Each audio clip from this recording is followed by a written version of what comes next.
કેમ છો દોસ્તો, સ્ટોરીઓની દુનિયામાં સ્વાગત છે। ચાલો જાણીએ અનોખી સ્ટોરી। મિત્રો, મારું નામ વર્ષા છે। હું 22 વર્ષની છું। હું ખૂબ જ સુંદર છું। હું કોલેજમાં અભ્યાસ કરું છું। હું યુનિવર્સિટીના બગીચામાં બેઠી હતી। હળવો પવન અને પાંદડીઓની ખડખડાટ વચ્ચે પોતાની ડાયરીમાં લખી રહી હતી। તાજેતરમાં ખાસ કોઈ ઘટનાઓ ઘડી નથી, પણ હંમેશા જીવનમાં થોડી મીઠી અને અજીબ લાગણીઓ શોધતી રહેતી।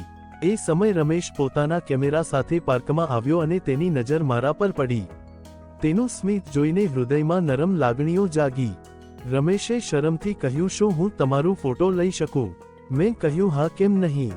તમારી શોખી દુનિયામાં મારે પણ જોડાવું છે। આટલી સામાન્ય વાતથી અમારા દિલમાં એક નમ્ર લાગણી ઊભી થઈ, જે ધીમે ધીમે વધારે ઘેરાઈતી રહી। અગાઉના દિવસોમાં લાઇબ્રેરીમાં મળવા લાગ્યા, પ્રોજેક્ટ પર કામ કરતા, હાસ્ય અને મીઠી વાતો થતી રહેતી। રમેશે ક્યારેક મને પેન પકડાવી કાવ્ય લખાવતો તો હું તેની નરમી અને સમજદારીમાં ખોવાઈ જતી। એક દિવસ વરસાદી બૂંદો પડી હતી।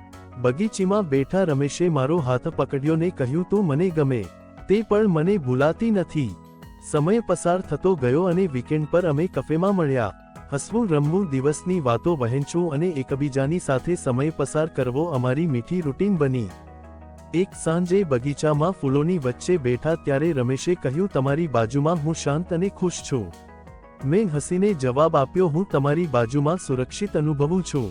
તેને મને ફોટોગ્રાફી માટે પાર્કમાં બોલાવી। ફૂલોની સુગંધ અને સાંજના રંગોમાં અમે એકબીજાની આંખોમાં ક્યારેય નહીં ભૂલાતી વાતો જોઈ। ચાંદની રાત્રિમાં રમેશે મારા હાથને હળવા સ્પર્શથી પકડ્યું। તમારા હાથમાં મારા હાથ હોવો એ જ મારી ખુશી છે। મેં હસીને પોતાના હાથ એના હાથમાં સમાઈ લીધા।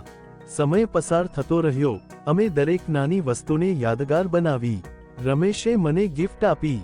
મેં હસીને કહ્યું, તમારા માટે મારા દિલમાં હંમેશા જગ્યા રહેશે। યુનિવર્સિટી પૂરું થતાં તેને વચન આપ્યું કે દરેક મુશ્કેલીમાં સાથે રહેશે। એક દિવસ રમેશે મને પર્વતીય વિસ્તારમાં ટ્રેકિંગ માટે બોલાવી। પર્વતોની હવા, ઊંચી ચોટીઓ અને હળવા પવન વચ્ચે અમે બંને એકબીજાને નજીક અનુભવ્યા। ઝરણામાં બેઠા રમેશે મને કાનમાં હળવી રીતે કહ્યું, મને તારી ખામોશી પણ ગમશે અને તારી હસતી આંખો પણ ગમશે। મેં હસીને જવાબ આપ્યો, હું તમારી બાજુમાં શાંતિ અને પ્રેમ અનુભવું છું। અમે બંને એકબીજાને ફોટો માટે પોઝ આપ્યા, હસ્યા, રમ્યા અને પર્વતના સુંદર દૃશ્યોમાં પ્રેમની યાદો બનાવી। હવે રોજિંદા જીવનમાં નાના નાના મોમેન્ટ્સ પણ વિશેષ બની ગયા। ચા પીતા, પુસ્તક સાથે બેઠા અને એકબીજાની આસપાસ હાસ્ય અને મીઠી વાતો કરતા। પછી અમે લગ્ન કરી લીધા। રમેશે એ લગ્નની રાતની એવી જોરદાર તૈયારી કરી હતી કે મજા આવી જાય। પછી અમે બંને ક્રિકેટ મેચ રમવાનું ચાલુ કર્યું। પછી રમેશ બેટ લઈને એવા છક્કા ચોગ્ગા મારતો હું થાકી જતી। ધન્યવાદ દોસ્તો વાર્તા સાંભળવા માટે।